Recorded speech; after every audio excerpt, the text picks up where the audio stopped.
जय हिंद दोस्तों, स्वागत आप सभी का मेरे YouTube चैनल पर बेल्ट की नौकरी विद अंकिता। जैसा कि आप सभी को पता है कि मैं अपने चैनल पर गवर्नमेंट जॉब से रिलेटेड इन्फॉर्मेशन या फिर मैथ की शॉर्ट ट्रिक अपलोड कर रही हूँ। मैथ जो आपका हर एक कंपटीशन के एग्जाम में काम आने वाला है, एनटीपीसी हो, रेलवे हो, टीचिंग हो या फिर एसएससी, जीडी, दिल्ली पुलिस या फिर किसी भी फोर्स का एग्जाम हो, अपर से लोअर से लेके अपर लेवल तक किसी भी टाइप का एग्जाम हो, आपके ये शॉर्ट ट्रिक जो मैं फॉर्मूले करा रही हूँ या फिर शॉर्ट ट्रिक करा रही हूँ वो आपका हर एक पेपर में काम आने वाला है। लेकिन वीडियो को स्किप मत करना, तभी आपको कुछ मैं बिल्कुल बेसिक से करा रही हूँ। इसमें से कुछ जो अभी स्टार्टिंग में करा रही हूँ कुछ बच्चों को आता होगा, वो अपना रिवाइज कर सकते हैं थोड़ा स्पीड बढ़ा के। लेकिन हमारे पास कुछ ऐसे बच्चे भी होते हैं जो कोचिंग अफोर्ड नहीं कर सकते, तो मैं उनके लिए वीडियो अपलोड कर रही हूँ कि वो मेरी वीडियो से पढ़ सकते हैं और अपने मैथ का जितने नंबर का है वो मैं मोस्टली करा दूंगी।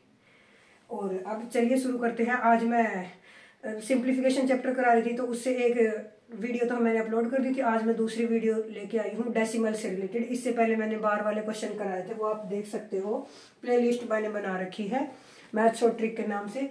आज मैं डेसिमल वाले क्वेश्चन कराने वाली हूँ। जैसे अगर किसी भी क्वेश्चन में हमारे पास डेसिमल होता है और डेसिमल के बाद नंबर होते हैं, तो डिवाइड में 0 लगाते हैं, मतलब कि 10। तो ये देखो पॉइंट के बाद कितने अंक है, यहाँ पर 1 अंक है, तो ऊपर वाली पॉइंट को हटा के लिखना होता है। एज इट इज लिख दिया हमने। 0 का कोई मतलब नहीं है, पहले वाली 0 का कभी कोई मतलब नहीं होता, लेकिन लास्ट वाली 0 महत्वपूर्ण होती है। जैसे 10, 100, 1000, 10,000 ऐसे इंपॉर्टेंट होती है। लेकिन अगर आप 10 के आगे 50 0 भी लगा दोगे तो उसकी कोई वैल्यू नहीं होती। ऐसे ही इस 0 की कोई वैल्यू नहीं है। पॉइंट को खत्म करने के लिए हम कर रहे हैं, इसलिए पॉइंट की जरूरत नहीं है। लेकिन पॉइंट के बाद कितने अंक हैं, सबसे पहले आप 1 लिखोगे और पॉइंट के बाद जितने अंक होंगे आप उतनी ही 0 लगाओगे। यहाँ पर पॉइंट के बाद 1 अंक है तो यहाँ पे 0 आ जाएगी। और इसको आप कट भी कर सकते हो। कट आपको करना आता ही है, लेकिन अभी मैं बिल्कुल बेसिक से करा रहा हूं, तो आप इसको ऐसे छोड़ भी सकते हो। यहाँ पे पॉइंट के बाद कितने अंक है, 2, तो इसको एज इट इज लिखा। बाय में 1 हमें लगाना होता है और पॉइंट के बाद कितने अंक है, 2, तो हमने 2 0 लगा दी। इस वाले क्वेश्चन में है 0.897, पॉइंट के बाद 3 अंक है तो 897। 0 को लिखने की जरूरत नहीं है। 1 अब 1 लगा दें, कितनी 0 आएंगी, 1 2 3, 1 2 3। और इस वाले क्वेश्चन में अभी क्या बताया मैंने, पॉइंट से पहले अगर 0 है तो कोई मतलब नहीं है, लेकिन यहाँ पे तो 2 है तो एज इट इज हम लिख देंगे 2 3 5। लेकिन अब की बार सोचने की बात है कि क्या आएगा, 1। पॉइंट के बाद तो वैसे टोटल डिजिट है 3, लेकिन पॉइंट के बाद कितने आपके 2 ही है, तो हम पॉइंट के बाद वालों को लेंगे। तो 1 और 1 2, तो ये आ जाएगा आपका 2। इसी तरह आप इससे बड़ी भी स्टेटमेंट ले सकते हो। मान लो 31.78 आ गया और इसका आंसर निकालना हमें। तो अब यहाँ पे कितना बनेगा आपका, ये एज इट इज लिख दो, 3178। 1 लिखा और पॉइंट के बाद कितने अंक है, 2, 1 और 1, इकाई दा है, 2 अंक है, तो हमने यहाँ पे लगा दिया आपकी 2 0।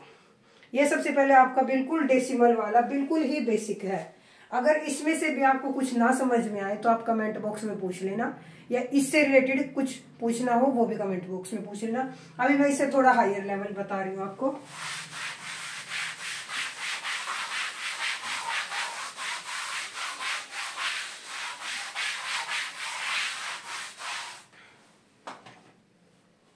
अब आपको बता देती हूँ पॉइंट हटाने वाला। अगर आपको दे रखा हो 9/10, यहाँ पे आ जाएगा 50/100, ये ले लिया हमने 295,000।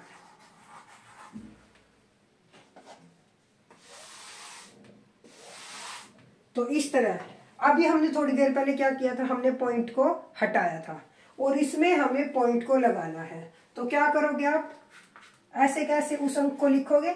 अब 1 का हमें मतलब कुछ नहीं है, 1 का मतलब सिर्फ आप ये मान के चलो कि पॉइंट है, और 1 के बाद कितनी 0 है यहाँ पे, 1, तो हमें तो पॉइंट के बाद कितने अंक लेने होंगे, 1, तो ये बन गया आपका 0.9।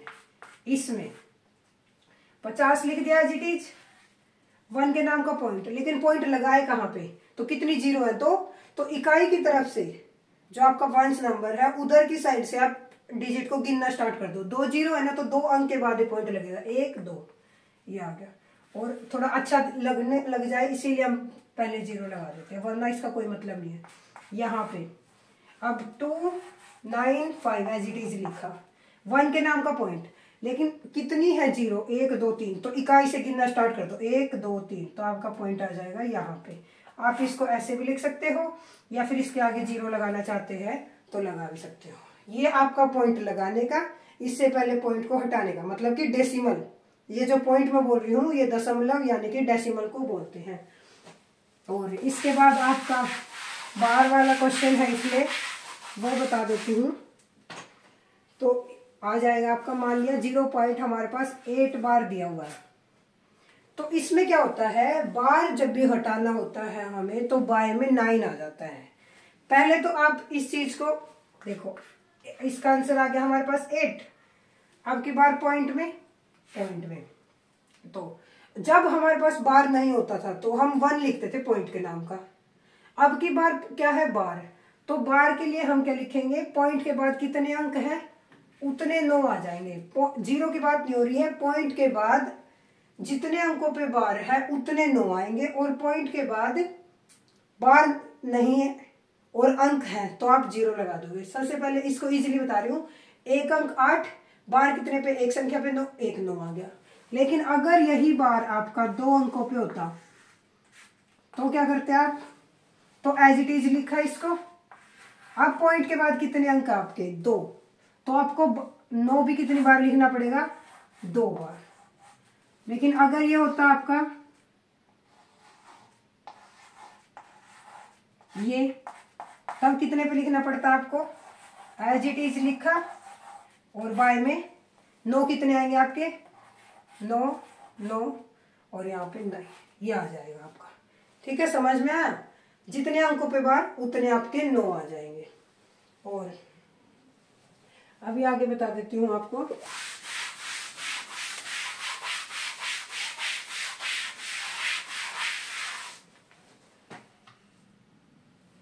और आपका क्वेश्चन इस तरह से भी आ जाता है, 0.042, मान लो आपका इन 2 पे बार है और इस पे बार नहीं है, तब क्या करोगे आप, तब क्या करना है आपको, एज इट इज लिखो इसको 4 2, ये 0 की लिख दो, कोई दिक्कत नहीं है। अब 9 कितने आएंगे आपके, 2 बार। इसमें अलग क्या है कि 1 अंक के ऊपर बार नहीं है, ये जरूरी नहीं है 0, 8 भी हो सकता है, 5 भी हो सकता है, चलो इसको 8 ही बना देती हूँ, 8 हो गया मान लो। तो अब पहले 0 वाला थोड़ा इजी है, वो बता, 0 है, तो अब इसके नाम का जितने आपके पॉइंट के बाद है और उनके ऊपर बार नहीं है तो उतनी आप 0 लगा दोगे। तो ये आपका आंसर है 42 बाय में 990। अब जैसे इसका अब दूसरा एग्जांपल ले सकते हैं हम, 0.03 बार, और ये ले लिया हमने, हाँ 83 बार ले लिया। तो इसमें क्या करोगे आप, लिखोगे 83/9, अब 9 लिख लिया, लेकिन 1 अंक पे तो बार नहीं है, जिस पे बार नहीं है उसके नाम की लगाएंगे हम 0। लेकिन इसमें कुछ अलग ये होता है कि जितना बार से बाहर होता है, बार से बाहर, तो उतना हमें इसमें से माइनस करना पड़ता है, -8, 13 में से 8 गए 5 और 7, तो आपका आ जाएगा 75/90।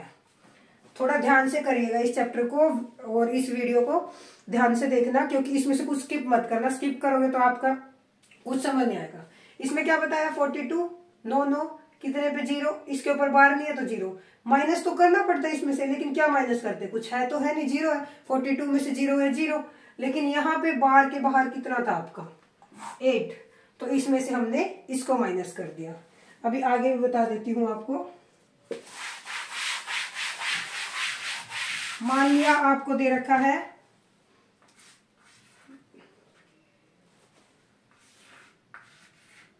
ये दिया हुआ है ये, अब देखो अब क्या लिखोगे, 10 को तो एज इट इज, क्योंकि तो पॉइंट से पहले है, बाद वाला भी एज इट इज लिख दिया, बाय में 9 कितने आएंगे आपके जिसके ऊपर बार है 1, पॉइंट के बाद अंक कितने हैं? 3। 3 में से एक तो बार के नाम वाला अंक, 2 बच के जिसके ऊपर बार नहीं है तो उसके नाम की क्या आएगी?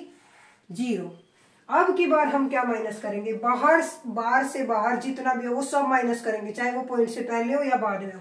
तो इसमें से माइनस करोगे 1 2 3 4, ये 1 0 0 3, ये माइनस करना पड़ेगा। अब इसमें से माइनस करोगे, 9 में से 3 गया 6 और यहाँ 3 और 100 में से 10 गया 90। ये आपका आंसर आ गया। अब ये कर लेना, और चलो मैं करा ही देती हूँ आगे भी, लेकिन थोड़ी वीडियो बड़ी हो जाएगी आपकी इस वजह से। इसी तरह हमें बाहर वाले क्वेश्चन को प्लस या माइनस भी करना पड़ सकता है। पहले सिंपल वालों को प्लस करके दिखा देती हूँ। अगर आपको पॉइंट वाले को प्लस करना है, मान लो 0.5 प्लस 0.7 प्लस 0.9, आज तक भी बड़ी क्लास में आने, कॉलेज में आने के बाद भी बच्चों को पॉइंट वाले सम प्लस करने नहीं आते। वो क्या होता है? क्योंकि वो ध्यान से सीखते ही नहीं है, बस चले जा रहे होते हैं, धक्का ऐसे ही चलता रहता है। तो अब रट्टा मार लेते हैं कुछ, तो हमें कुछ नहीं करना होता, एज इट इज लिखो जैसे छोटी क्लासों में लिखते थे। पॉइंट के नीचे पॉइंट आना चाहिए बस, फिर उसके बाद कितने डिजिट हो हमें कोई मतलब नहीं है। अब इसको प्लस करो सिंपल क्वेश्चन की तरह, 5 और 7 12 और 9 21। अब हमारा तो आंसर आया 21। अब पॉइंट कितने के बाद है? पॉइंट के बाद तो एक अंक है, तो यहाँ पे हमारा अब जितने के बाद पॉइंट है उतना ही हमें यहाँ पे, तो इनका आंसर कितना आएगा? 2.1। दोबारा बता देती हूँ, प्लस करेंगे, प्लस आंसर निकाल देंगे। उसके बाद हमें ये चेक करना है कि पॉइंट के बाद कितने अंक है। पॉइंट के बाद एक अंक है तो पॉइंट के बाद हम भी एक अंक लिख देंगे। अगर यहाँ पे आपका होता 2 डिजिट में होता तब आप तब भी ऐसे ही करते, 0.66 प्लस 0.765, इसको बता देती हूँ, और प्लस में 0.8। अब इसको भी ऐसे ही प्लस करोगे, 0.66 0.765 0.8। अब की बार क्या ध्यान देना आपको, पॉइंट के पॉइंट नीचे लिखना है।